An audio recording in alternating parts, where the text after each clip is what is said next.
আমাদের শেরপুর জেলা বিএনপির সাধারণ সম্পাদক মজ্জদ আলী ভাই আমাদের নাইলদাবাড়িতে বন্যা কবলিত এলাকায় এসে তিনি তার সামগ্রী বিতরণ করছেন এবং টাকা বিতরণ করছেন।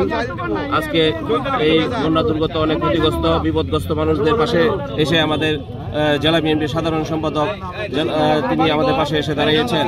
এই জন্য ওনাকে আমরা নাইলদাবাড়ি উপজেলা যুবদলের পক্ষ থেকে এবং বিএনপির পক্ষ থেকে ওনাকে অনেক অনেক ধন্যবাদ জানাচ্ছি। আজকের এই বন্যা প্রভাবিত এলাকায় আমাদের নাইলদাবাড়ি থানায় আসলে আমরা বিএনপির যারা আছি সবাই গতকাল থেকে সারা রাত জেগে এই ত্রাণের ব্যবস্থা করা হয়েছে। আমরা এই আনিস সারা রাত কালকে কষ্ট করেছে সকাল পর্যন্ত। তাই এখন জেলা থেকে নেতৃবৃন্দ আসছেন, ত্রাণ দিচ্ছেন।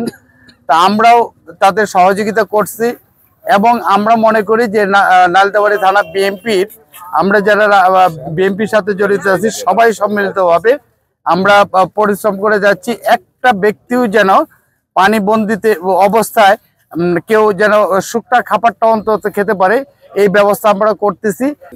নালিতাবাড়ি 12টি ইউনিয়ন পৌরসভার প্রায় 80% পানিবন্দী জনগণ আজকে আমরা অসহায়।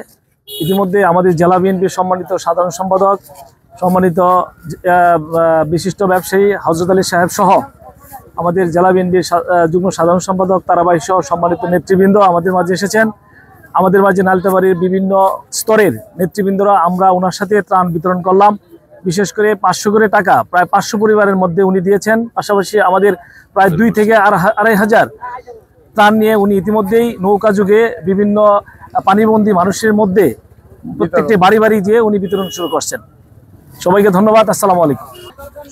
সকলে আপনারা অবগত আছেন যে নালিতাবাড়ির 12টি ইউনিয়ন এবং পৌরসভা পুরা নালিতাবাড়ি প্লাবিত এবং পার্শ্ববর্তী উপজেলা হালুয়াঘাট জিনাইগাতি এগুলো প্লাবিত। আমাদের সাধ্যমতো আমরা চেষ্টা করেছি যেন গতকালকে রাত্রে যেমন আমি অনেকের সাথে ফোন করে এই রানীগঞ্জ গ্রামে কিছু মানুষ মহিলা পানিবন্দী ছিলেন, দুইজন করে 4 জন বাচ্চা সহ। উনি ফেসবুক স্ট্যাটাস দিয়ে লিখেছিলেন যে আল্লাহর দোহাই লাগে আমাদেরকে উদ্ধার করেন। তো আমি সাথে সাথে অনেকের সাথে ফোন করে পরে আমার ছেলে ছিল তারে দিয়া নৌকা দিয়ে আমি ব্যবস্থা করছি। এখানে আমাদের এক কর্মী ছিল বিল্লাল, তারে বলছি যে কলা গাছ কেটে বুরকা দেওয়া হলে ওদেরকে উদ্ধার করছে। এবং আড়াইনি বাজার পৌরসভার 8 নং ওয়ার্ড 7 নং ওয়ার্ড বন্যা প্লাবিত, ওদের আশ্রয় কেন্দ্র খোলা হয়েছে আব্দুল হাকিম স্মৃতি মডেল স্কুল অ্যান্ড কলেজে।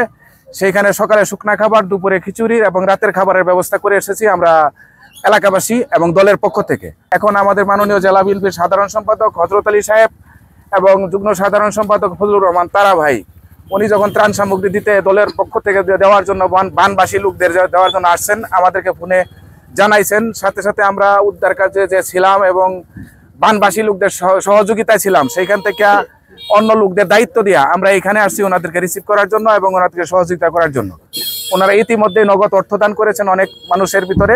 ওই ডিজিটাল মসজিদে নগদ 500 করে টাকা অনুদান করেছেন এবং ইতিমধ্যে উনি কয়েক হাজার ত্রাণ সামগ্রী, 1 কেজি চিরা, 1 কেজি মুড়ি এবং 1 কেজি ডাল, 1 লিটার করে পানি, এই শুকনো জাতীয় খাবার নিয়ে উনি একটা ছোট্ট লঞ্চে কিছু নেতৃবৃন্দ নিয়ে উনি চলে গেছেন দেওয়ার জন্য। ইনশাআল্লাহ আগামী দিনও আগামীকালও এই ত্রাণ বিতরণ দলের পক্ষ থেকে, বাংলাদেশ জাতীয়তাবাদী দলের পক্ষ থেকে অব্যাহত থাকবে।